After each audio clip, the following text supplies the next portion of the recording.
Shalom, selamat pagi Bapak, Ibu, dan saudara-saudaraku, Jemaat Tuhan GKI Sumut Seklasis Medan 1 dan juga saudara-saudaraku yang tetap setia mengikuti Lentera Anugerah yang menyapa kita di setiap pagi hari dengan firman Tuhan dan sekaligus mempersiapkan kita dalam melakukan aktivitas kita di hari ini. Mari saya mengajak kita menundukkan hati di hadapan Tuhan, kita bersatu di dalam doa. Kita berdoa. Terpujilah Engkau ya Tuhan, Allah yang maha besar dan maha baik, yang mengaruniakan bagi kami pagi hari yang indah di saat ini. Kami bersyukur buat kasih dan berkat-Mu ini. Dan biarlah sukacita kami juga Engkau alaskan dengan kebenaran firman Tuhan yang akan kami dengarkan. Arahkan hati kami kepadamu. Berfirmanlah ya Tuhan, kami mendengarkannya. Di dalam nama Putra-Mu Tuhan Yesus, kami berdoa. Amin. Bapak, Ibu, dan saudara-saudaraku yang terkasih, firman Tuhan di pagi hari ini terambil dari Injil Lukas, pasal yang ke-13, ayat yang ke-14, demikian firman Tuhan. Tetapi kepala rumah ibadat gusar karena Yesus menyembuhkan orang pada hari Sabat. Lalu ia berkata kepada orang banyak, "Ada 6 hari untuk bekerja. Karena itu, datanglah pada salah satu hari itu untuk disembuhkan, dan jangan pada hari Sabat." Demikian firman Tuhan. Adapun tema pemberitaan firman Tuhan hari ini kepada kita adalah gagal paham. Ya, gagal paham. Saudara-saudaraku yang terkasih dalam nama Tuhan Yesus Kristus, ternyata pemahaman yang benar terhadap sesuatu, terhadap hal-hal penting, itu merupakan hal yang sangat-sangat mendasar dalam kehidupan kita.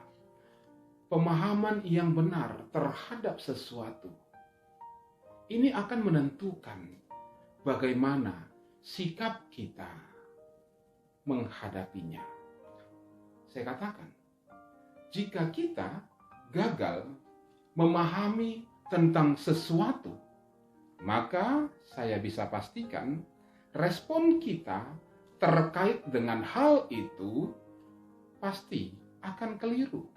Bagaimana mungkin respon kita akan benar kalau kita gagal memahami apa yang akan kita tanggapi?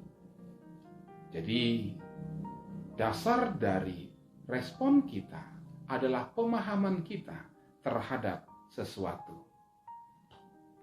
Firman Tuhan di pagi hari ini juga mengisahkan kepada kita bagaimana seorang kepala rumah ibadat gagal memahami akan karya dan kasih yang Tuhan nyatakan di tengah-tengah umatnya saat itu. Memang dikatakan saat itu adalah hari Sabat. Hari Sabat.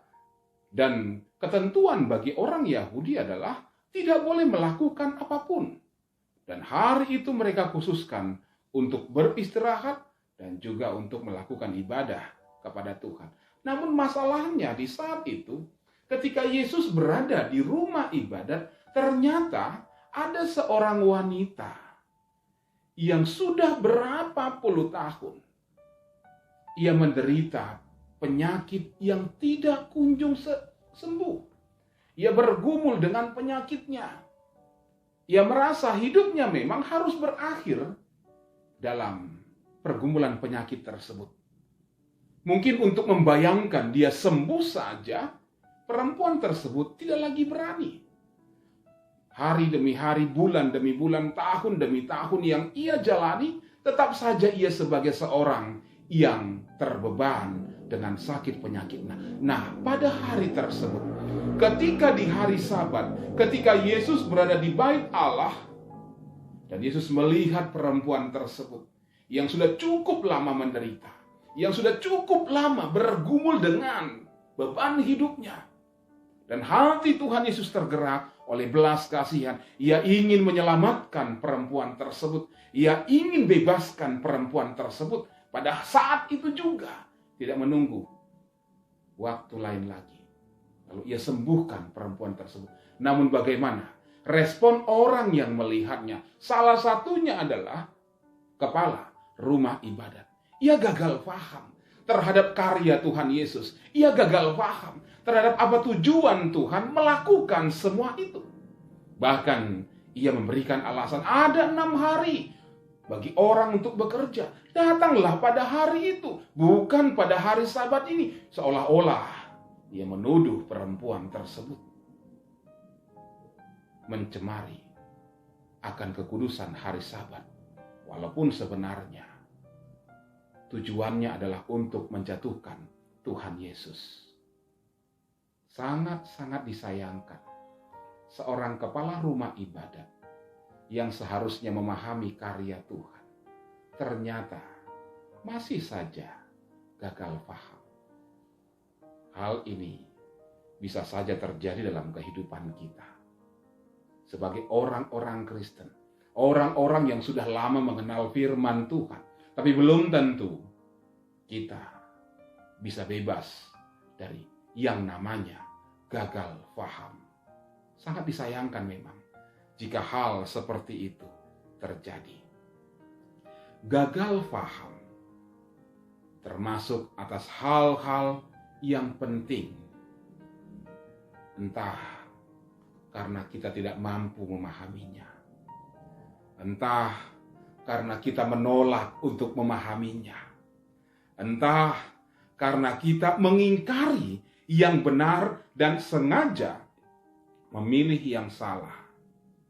Akibatnya, kita gagal paham atas hal-hal yang seharusnya kita pahami dengan benar.